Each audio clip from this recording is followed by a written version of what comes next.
প্রথমেই সবার আগে যার নাম আসে মারিয়াম, যার আলোচনা কোরআনের পৃষ্ঠায় পৃষ্ঠায় পাড়ায় পাড়ায় সুরায় সুরায় রয়েছে, বিভিন্ন জায়গায় জায়গায় আল্লাহ তাআলা করেছেন।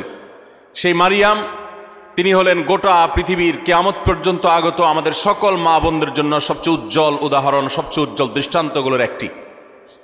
কোরআনে মারিয়ামের পাশাপাশি আমাদের মা, মুমিনদের মা উম্মুল মুমিনিন নবীপত্নী আয়েশা রাদিয়াল্লাহু তাআলা আনহা, তার সম্পর্কে সূরা নূরে কয়েকটি আয়াতে আল্লাহ রাব্বুল আলামিন আলোকপাত করেছেন।